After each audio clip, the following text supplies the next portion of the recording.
Irmãos, semana passada a gente teve o culto, né, e teve uma pregação, e aí no final do culto aconteceu um negócio interessante. Eu troquei uma ideia com alguns jovens, né, e adolescentes, e eles me sugeriram várias possibilidades assim, de coisas que deveriam ou poderiam melhorar no nosso ministério. Então, tipo assim, né, no ministério de adolescentes, algumas coisas que a gente poderia fazer para melhorar. Eu levei em consideração aquilo que eles disseram, mas foi assim, tudo muito rápido. E aí eu resolvi marcar de depois, encontrar essa galera, e já está marcado na minha agenda, mas para a gente poder conversar detalhadamente sobre essas questões que foram colocadas. Vocês podem não ter ideia disso, e não é uma crítica às colocações que foram feitas no final do culto, né, da semana passada, mas toda semana alguém me procura, alguém de fora do UP, beleza? Me procura para dar sugestão sobre o UP. Mas dessa vez eu gostei, que foi a própria galera do UP, né? Então aqui eu acho até mais apropriado, realmente, que é a galera que está totalmente envolvida. Meditando sobre isso, Deus me trouxe um texto, que foi esse texto aqui de Lucas capítulo 11, verso 9, beleza? E aí a gente vai ler do verso 9 ao verso 13. Por que eu relatei, né, uma conversa específica que a gente teve ali no final do culto? Porque tem a ver com aquilo que vai ser dito nesse momento, beleza? Então queria chamar sua atenção para que você ficasse ligado nesse texto. Então a gente está em Lucas capítulo 11, verso 9, diz assim: Por isso, digo a vocês, peçam e lhes será dado. Busquem e acharão, batam e a porta será aberta para vocês. Pois todo o que pede recebe, o que busca encontra, e a quem bate, a porta será aberta. Quem de vocês, sendo pai, daria uma cobra ao filho que lhe pede um peixe? Ou daria um escorpião ao filho que lhe pede um ovo? Ora, se vocês, que são maus, sabem dar coisas boas aos seus filhos, quanto mais o Pai Celeste dará o Espírito Santo aos que lhe pedirem. Amém e amém. Galera, olha só, se você olhar realmente para esse capítulo 11 do Evangelho de Lucas, ele é um capítulo paralelo ao Sermão da Montanha que está lá em Mateus capítulo 5, 6 e 7. Então, algumas informações que tem nessa passagem, tem também na passagem do Sermão da Montanha. Lucas, na verdade, ele faz uma reunião aqui de vários ensinos sobre oração. Então, se você olhasse aí para o início do capítulo, você ia reparar que primeiro, verso 1, Jesus estava orando num certo lugar.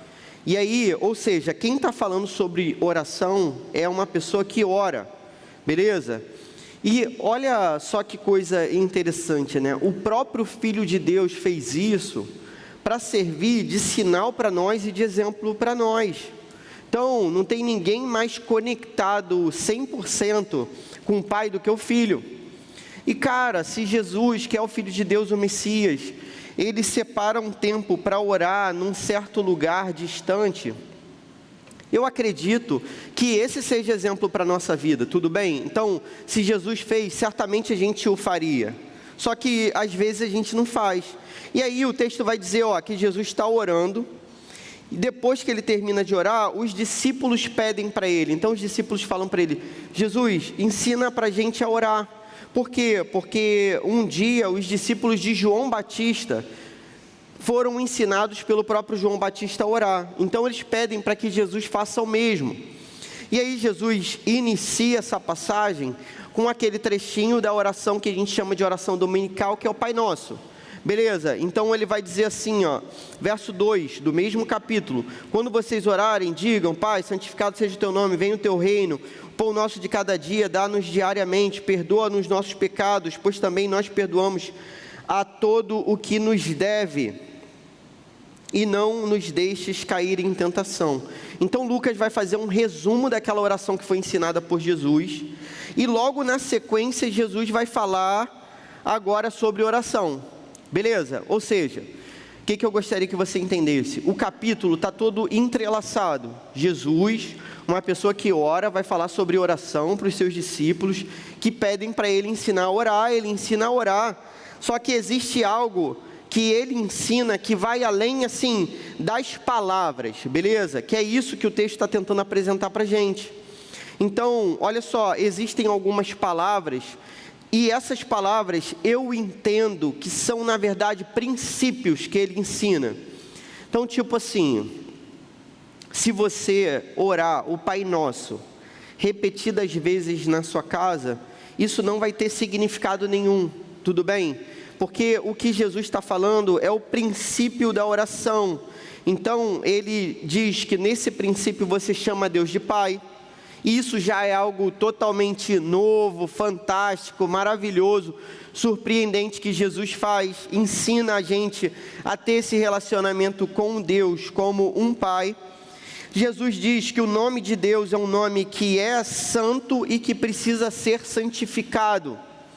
Como que o nome de Deus é santificado? Então a parada é a seguinte: na nossa vida a gente usa o nome de Deus toda hora, beleza? Então tudo a gente fala, Jesus, meu Deus, não é assim? Alguém usa essas expressões assim, principalmente quando a gente é crente. Até os não crentes usam expressões assim, só que eles usam outras também. Eles usam Nossa Senhora, não é isso? E usa, sei lá, qualquer outra expressão. A gente que é crente se restringe a Jesus, meu Deus, meu Pai, glorioso. Glorioso é o quê? Botafogo, parece Botafogo. Não, tira esse negócio de glorioso, não sei a expressão que você usa. Ele vai dizer então que a gente tem que santificar o nome de Deus. Sabe como é que você santifica o nome de Deus? Orando. Então, o que Jesus está dizendo é que a gente santifica o nome de Deus, não falando o nome de Deus de qualquer maneira, mas falando o nome de Deus em oração. Então, quando a gente ora, a gente santifica o nome de Deus. E aí na nossa oração a gente tem que pedir que o reino dele venha, que ele reine. A gente deve pedir que a gente tenha pão. Por mais que isso para vocês, sobretudo, cara, a galera que é totalmente privilegiada aqui na igreja, pode acreditar que vai ter comida a vida toda e vai ter tudo a vida toda. Cara, ninguém sabe de nada. A vida é um mistério, beleza? A vida é dura, curta e incerta, como diziam os crentes antigos. Então, de uma hora para outra, meu amigo, tudo muda. Então, você precisa pedir para que Deus te alimente, por mais que você ache que sempre vai ter. E, cara, graças a Deus que sempre teve. E se Deus quiser, sempre vai ter. Mas você precisa pedir isso para Deus. Só que Ele pede para você pedir o pão diário, que é o suficiente. O pão diário, esse pão, ó, o pão nosso de cada dia, você consegue entender? Ó, Jesus fala para você pedir o pão suficiente para um dia. Por quê? Porque isso vai demonstrar que seu coração se garante na provisão daquele que vai prover a sua vida no futuro. Saca só, eu estou lendo então, como eu falei semana passada, um livro chamado Cartas de um Diabo ao Seu Aprendiz, um livro do C.S. Lewis, um livro muito maneiro. E aí tem uma hora que aí eu já contei semana passada, não vou dar o mesmo spoiler não. Aí tem uma hora que o diabo lá ensina o outro diabo a gerar tentações numa pessoa. E ele diz assim, olha, não deixa essa pessoa viver o presente, porque esse é o problema dos humanos diante de Deus. Deus deu para eles o presente, mas você precisa fazer com que eles vivam no presente, pensando sempre no futuro. Então, por quê? Porque o futuro nos atormenta. Então, o demônio, ele tem uma sacação muito bacana, que é assim, eles não podem pensar no presente e nem na eternidade, porque a eternidade gera esperança também.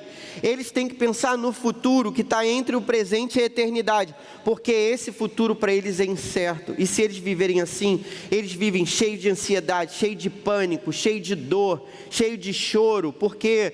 Porque eles estão sempre projetando a vida deles para um lugar que não existe. Jesus pede para a gente orar pelo pão de cada dia, porque a gente precisa estar garantido nisso. Tá ligado? Cara, tem gente aqui, é possível que tenha alguém aqui, menos privilegiado nesse sentido, que não faça ideia se vai ter dinheiro da passagem amanhã, se vai ter dinheiro para comprar o botijão de gás, beleza? Para pagar a conta de luz ou de água, ou uma parada para comer. Mas Jesus diz assim, cara, se você teve o de hoje, isso é bom. Deus supriu aquilo que era necessário e acabou. E amanhã começa tudo de novo. Jesus diz para a gente ser perdoador, porque Ele perdoou a gente primeiro, certamente. E por fim, Ele pede para a gente não pedir para não cair em tentação. Aquilo que Jesus ensina nesse início, que é essa oração do Pai Nosso, diz respeito a conceitos.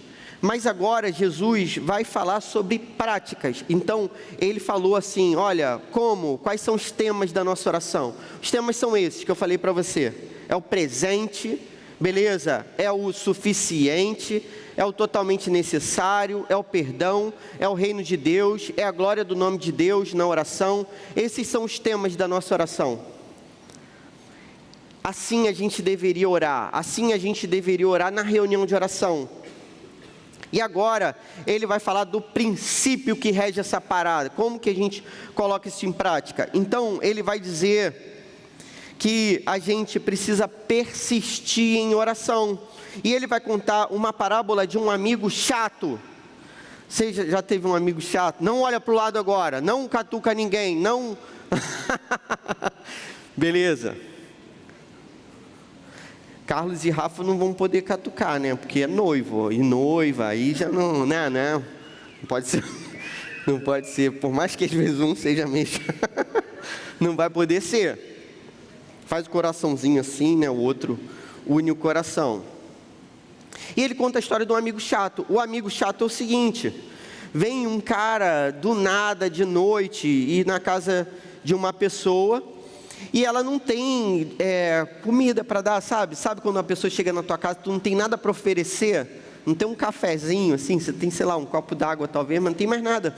Então ele não tinha nada para oferecer. Aí, só que nessa sociedade aqui, isso é ultrajante, isso é muito ruim, isso é péssimo, isso é horroroso, é uma vergonha. Já passou vergonha na vida? Isso é passar vergonha. E aí ele vai lá, bate na casa do vizinho e fala assim, cara, me arruma um pão aí que eu tenho que dar para um cara que apareceu lá em casa. E aí o vizinho vai dizer para ele, rapaz, já estou preparado para dormir, que história é essa? Me deixa em paz. E ele fica, não, me arruma um pão, insistindo. Você conhece uma pessoa insistente?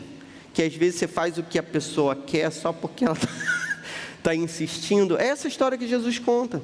Só que ele está querendo atribuir essa história e relacionar essa história à oração. E ele vai dizer assim, então, vocês têm que fazer dessa maneira, vocês têm que insistir. E logo depois dessa insistência, ele vai falar essa frase que é maravilhosa. Por isso, pelo que ele ensinou antes, ele diz aos seus discípulos, peçam e lhes será dado, busquem e acharão, batam e a porta será aberta para vocês. Olha só, quantas vezes você orou e não foi dado? Quantas vezes? Você não consegue fazer essa conta, nem eu. Quantas vezes eu orei e Deus não fez? Quantas vezes? Pô, se você tem uma vida de oração, provavelmente muitas e muitas vezes.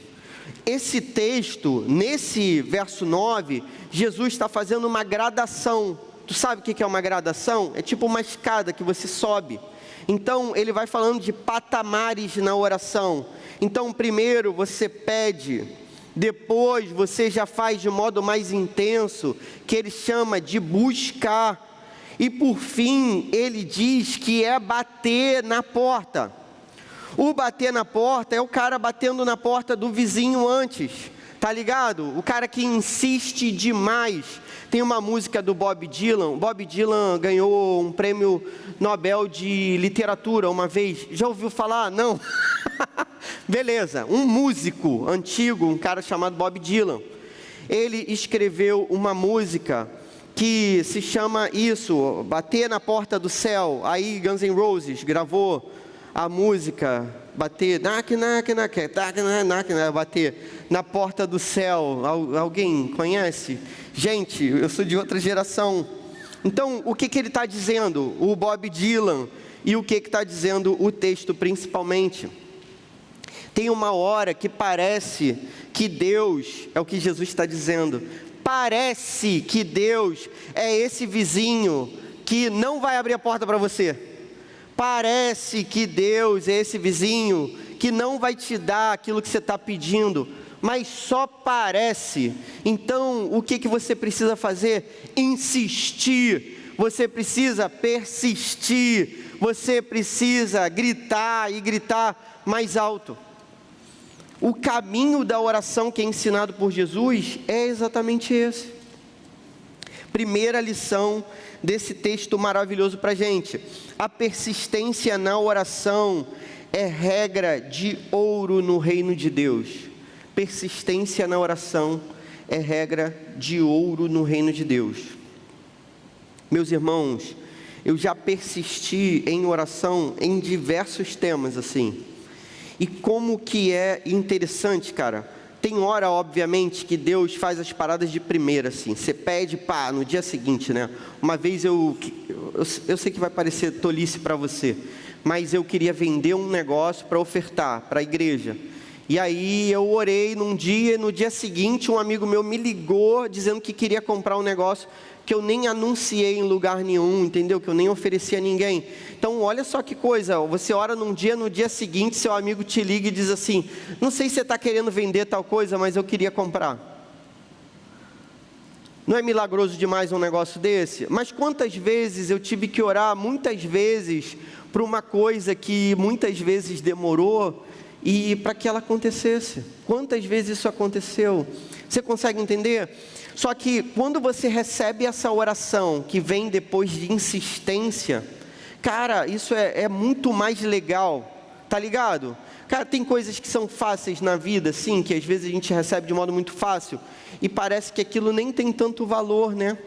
Mas Deus, Ele vai treinando a nossa persistência, quando a gente insiste. Então, se liga, eu já orei durante 7 anos para uma pessoa se converter, e aí depois de 7 anos a pessoa se converteu. Você já orou 7 anos para alguém se converter? Eu orei durante alguns anos para que uma menina da escola namorasse comigo, e aí ela se casa comigo depois. Eu orei durante muitos anos para que algumas amigas minhas engravidassem, porque elas não podiam ter filhos, e com laudo médico que não podia ter filho. E você acredita, cara, que Deus fez esse milagre contra tudo, contra todos, contra toda a ciência, contra todo resultado de exame que dizia assim, ó, com esse exame aqui é impossível engravidar. Tem gente que está indo para o 2º filho com esse exame que diz que é impossível engravidar, com o número de espermatozoides 0, que é para fecundação, entendeu? Impossível. E aí a pessoa está lá, ó, com um exame dizendo que é impossível engravidar, mas indo para o 2º filho. Cara, Deus faz essas paradas, mas Deus faz essas paradas através da oração. Deus faz essas paradas através da persistência, através da busca insistente. E o maneiro é que muitas vezes eu insisti numa oração, e Deus foi ao longo da oração mudando a minha oração, e muitas outras vezes Deus, permitiu que eu orasse durante muito tempo, e Ele traria o resultado depois. Só que aí Jesus vai fazer uma outra parada, Ele vai contar uma outra história, e Ele vai dizer assim: poxa, qual de vocês, se uma pessoa que te ama te pede uma coisa que você tem, poxa, é claro que vocês vão dar. Então, vou te dar o exemplo dos pais, que é o que ele está trazendo. Então, ele diz assim: poxa, se vocês são pais e os filhos pedem um pão ou pedem um ovo, vocês vão dar uma pedra ou uma cobra no lugar? Ou seja, se você pede algo bom, então, olha só, existe um critério para esse negócio acontecer. Saca só, você, na parábola que Jesus está contando aqui, você é o filho que pede alguma coisa para o pai, tudo bem? Isso você entendeu? Porque, olha só, lá em cima ele ensinou a orar, dizendo: Pai Nosso. Então, nessa história que ele está contando, de um pai que dá alguma coisa para um filho, você é o filho, beleza? Tudo bem? Que ora e que pede. Mas olha só, o filho não pede a cobra ou a pedra, o filho não pede o escorpião O filho pede o peixe, o filho pede o pão. Então, o que isso significa? Significa que você só pode orar por comida? Então, tipo assim, pô Deus, estou com fome. Deus, estou com fome, me dá um cupom do McDonald's. Para eu poder, sair com a galera. Não, não é isso. O que o texto está dizendo é o seguinte, que o pai avalia o que seja bom. E o pai que avalia o que é bom, quando o filho pede o que é bom, o pai dá. E quando o filho não pede o que é bom, cara, ele não dá. Quantas vezes meu filho me pediu inúmeras coisas que eu não dei? Vocês não fazem ideia, muitas. Mas por quê? Porque eu tinha certeza que aquilo era péssimo. E na cabecinha dele era ótimo. Então a gente pede assim, Senhor, eu quero passar no vestibular agora. Eu tenho que passar agora, não aguento mais essa vida de ir vestibulando e tal. Entende? Na nossa cabeça isso é o melhor, mas a gente não enxerga as coisas como Deus enxerga. Deus enxerga as coisas de um modo totalmente diferente. Deus enxerga de um modo em que Ele conheça o final da história. Você consegue entender? Ele conhece o final do filme, Ele conhece o dia seguinte, coisa que você não faz.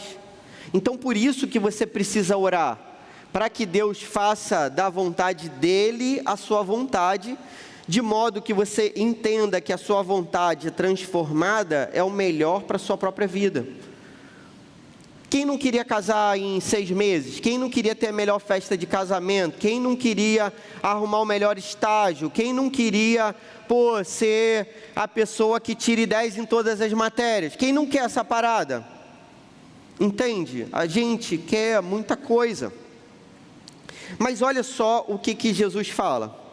Então Jesus fala que se um filho pedir uma coisa boa, o pai vai dar essa coisa boa.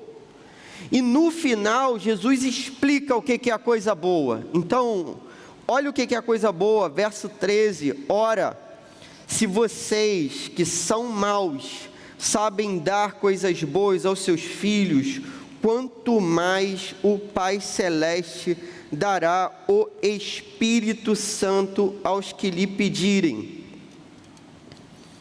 Amém? Segunda lição desse texto, Deus dá o Espírito Santo para quem pede. E meus irmãos, o Espírito Santo é o melhor daquilo que Deus pode dar para alguém. Entende? Na nossa cabeça limitada, a gente pede muita coisa, a gente acha que muita coisa é necessária.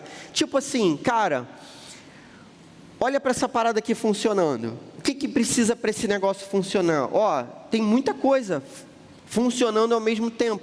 Então, tem ar-condicionado, tem cadeira, tem um ombro aí para você se reclinar, tem seu amigo, tem um som, tem uma opção de coisa. Tudo bem?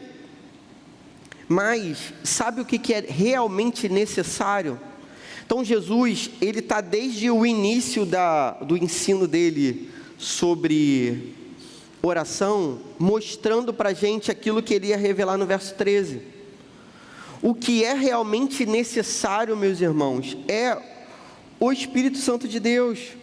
Meus irmãos, há muitas coisas a serem feitas. Então, cara, tem muita coisa para melhorar. Então, tem uma opção de time aqui, tem uma opção de coisa que podia ser melhor. Talvez a pregação pudesse ser melhor, talvez o louvor pudesse ser melhor, talvez a estrutura pudesse ser melhor, talvez pudesse ter mais gente, entende? Então, podia ser esteticamente mais bonito, tecnicamente mais bem executado, tudo. Eu podia ser um cara mais carismático, mais bonito, não sou. e você eu não sei, não vou falar de você, para você não chorar. Mas eu lamento informar, a gente precisa de tanta coisa, mas isso tudo é secundário. Isso tudo é totalmente secundário, diante daquilo que é mais importante e relevante. Então, saca só, precisa de muita coisa, mas nada dessa muita coisa que precisa é realmente importante e necessário. O que a gente precisa é do Espírito Santo de Deus. É disso que a gente precisa, meus irmãos. A gente precisa do Espírito Santo de Deus sendo derramado nesse lugar. E aí, se o Espírito Santo for derramado, muita coisa vai acontecer. Antes de eu dizer o que acontece quando se derrama o Espírito Santo, uma vez um pastor, chamado Wayne Cordeiro, um pastor lá do Havaí, ele estava dizendo que ele, ia fazer uma programação na igreja dele, ele se preparou e todo mundo se preparou, e era uma parada muito importante para a igreja, e aí ele se viu orando assim, porque era uma parada ao ar livre, querendo evangelizar uma galera, tal, era um evento importantíssimo. E aí ele se viu orando assim: Senhor, não deixa chover, Senhor, controla o tempo, Senhor, não... E depois ele entende que ele orou por tudo, menos pela presença de Deus na hora do culto. Isso um pastor, você consegue entender, meus irmãos? Está tudo com defeito, está tudo faltando pedaço, está tudo cheio de problema, mas não é isso que interessa, não é isso que é importante. O que é importante é que o Espírito de Deus, a presença de Deus, se derrame sobre nós de um modo tão sublime, que a partir disso, a nossa mente mude completamente, o nosso coração se transforme, e a gente passe a perceber o quão vantajoso é dizer não para todo tipo de pecado e viver uma vida nova, e nascer de novo, aquilo que só pode ser feito por Deus, e pela obra do Espírito Santo de Deus. Teve um tempo na minha casa, que a gente, eu e minha esposa, nossos filhos não tinham nascido, que a gente foi literalmente avivado. Foi um negócio assim, muito espantoso, porque acontecia o seguinte: a gente trabalhando, direto para pagar as contas e tal, para viver, a gente esperava chegar os feriados, que o Brasil, tem bastante, e a gente esperava os feriados para a gente fazer jejum e oração o dia inteiro na nossa casa. E a gente ficava esperando o feriado chegar, porque a gente podia fazer vários dias. E aí, a gente começava a orar, e a gente ficava dias e dias orando e quebrantado e diante de Deus. Meus irmãos, eu aprendi sobre a salvação, eu aprendi sobre a presença de Deus, eu aprendi sobre a beleza de Jesus Cristo de um modo naquele tempo, que aquilo, me preservou de tanta burrice e escolha errada na minha vida, e de tanta coisa que não presta e que não tem valor. Você entende? Você só vai conseguir abrir mão das coisas que não têm valor a partir do momento em que você você contemplar a glória de Deus, a face de Deus, a beleza dEle. E aí nesse momento é tudo muito doido. Por quê? Porque aí você começa a contemplar a sua maldade, o seu pecado, a sua imagem terrível, que o espelho muitas vezes não mostra, que às vezes sua mente tenta disfarçar, mas que você sabe que lá no fundo está lá dentro mesmo, escondido. E aí quando Deus te revela isso tudo, e mesmo assim Ele revela o seu amor sobre a sua vida, e Ele mostra que te perdoou, e você começa a olhar para Jesus como aquele que carregou literalmente o seu próprio pecado, não o pecado dos outros, não o pecado do mundo, não o pecado da igreja de forma abstrata, mas o meu pecado, entende? O meu pensamento demoníaco que eu tive um dia, o pensamento que eu tive de matar, o pensamento que eu tive de fazer mal, o pensamento que eu tive de invejar, o pensamento que eu tive de achar que Deus não estava nem aí para mim. Todos esses pensamentos, isso tudo foi carregado por Cristo. Eu sempre compartilho isso porque é um dos poucos, que eu tenho coragem de compartilhar. Mas eu me lembro, meus irmãos, que minha avó, que me criou, cuidou de mim a vida toda tal, ela estava com câncer e ela estava morrendo, e eu queria que ela não morresse numa semana que tinha uma festa da escola, porque eu achava que era muito importante eu ir para a festa da escola, e ela estava com dor assim, sinistra, de quem está sofrendo com câncer, entende? Então eu queria que minha avó sofresse mais um tempinho, só para eu ir numa maldita festa de uma escola. Esse é o meu coração. Quando Deus me mostrou isso tudo, e Ele me mostrou que isso estava sobre Cristo, e por causa disso que Ele suou sangue misturado com suor, e aquilo se derramou no chão, e quando eu vi a maldade do meu coração estampada na cruz, meus irmãos, aí tudo muda, aí tudo se torna pequeno, tudo perde o seu valor se comparado a Jesus Cristo. Certamente é disso que a gente precisa, galera. A gente não precisa de nada mais do que isso. A gente precisa, sabe de quê?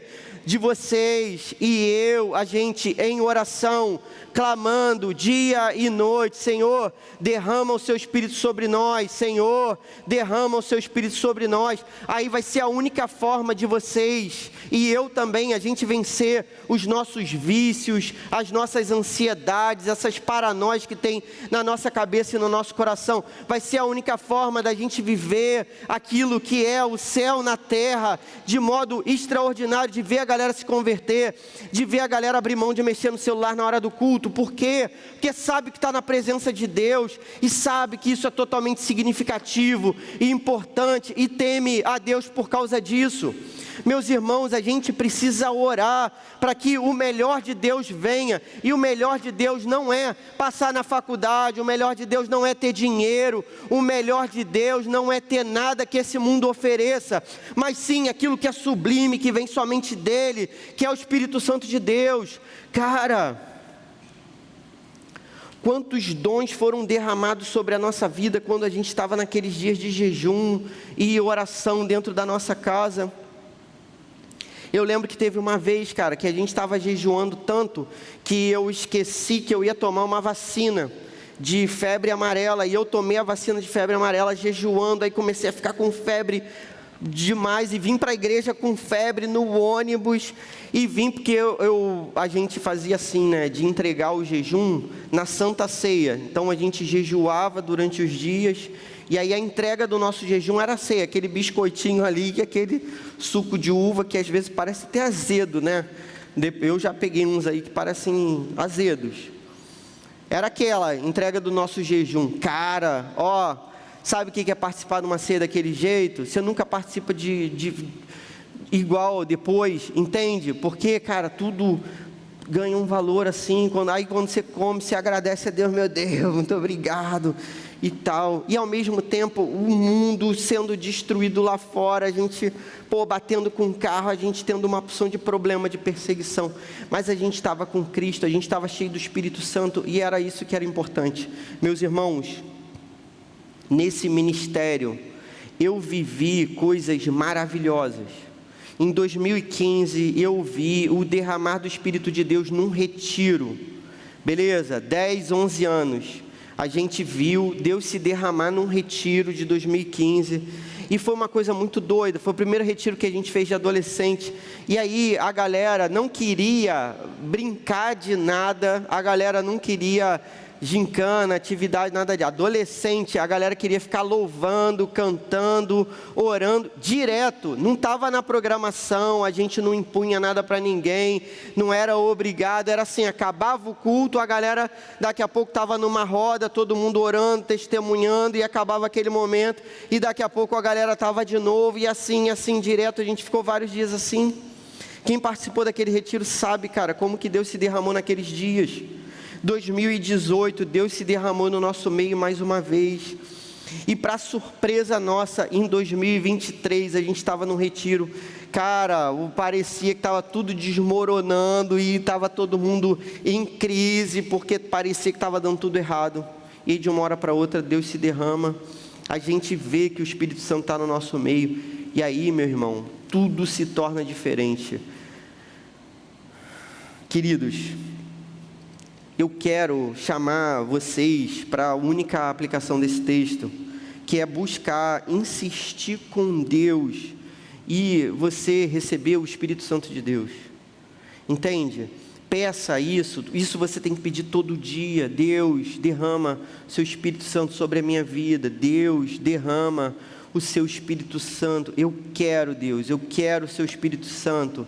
eu quero receber desse poder teu glorioso, dessa pessoa que vai me consolar, me confortar e que vai me incentivar a fazer o certo.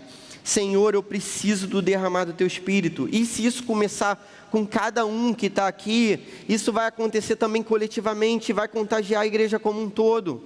Meus irmãos, isso é a única coisa que a gente precisa fazer nesse momento, é a gente se ajoelhar, a gente chorar, a gente se arrepender, a gente confessar os nossos pecados diante de Deus e a gente dizer: Deus, a gente não sabe fazer essa obra, há 10 anos a gente faz esse negócio, a gente não sabe fazer, a gente precisa de você, a gente precisa do teu Espírito Santo. Por mais que a gente lute, por mais que a gente aconselhe, por mais que a gente sue nessa parada, nada disso vai ser suficiente. Senhor, derrama o seu Espírito Santo, Senhor, é o que mais a gente quer, é o que mais a gente precisa. Senhor, derrama o seu Espírito no nosso meio. E aí vocês vão ver a quantidade de pessoas que vão se converter, e aí vocês vão ver a quantidade de maravilhas que Deus vai fazer na nossa vida. Meus irmãos, que o Espírito se derrame sobre nós, que você esteja nessa luta, batendo, insistindo, batendo na porta de Deus, até que essa porta se abra mais uma vez. Amém? Vamos orar? Senhor, nós clamamos a Ti, Senhor, pelo Teu Santo Espírito, Senhor. A gente não tem condições de fazer essa obra se não for dessa maneira, se o seu Espírito não se derramar sobre nós, se as pessoas não se converterem verdadeiramente, se tudo não parecer insignificante perto da tua presença, da tua beleza, do teu evangelho, da tua salvação, do perdão dos pecados. Senhor, ajuda a gente a olhar para a nossa própria vida e, vendo no nosso grande pecado a maravilhosa graça que se derramou sobre nós, o teu perdão que é muito superior a isso tudo. A tua palavra diz que a tua graça é muito maior do que o nosso pecado.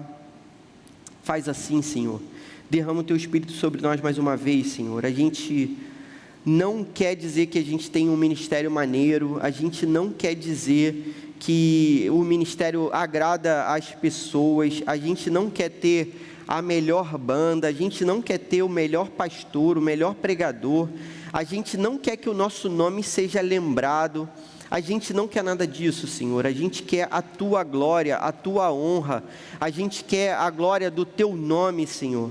Senhor, é o teu nome que está em jogo, Senhor, em nome de Jesus, Senhor. Derrama o teu Espírito sobre a tua igreja, Senhor, muda a nossa história nesse sentido.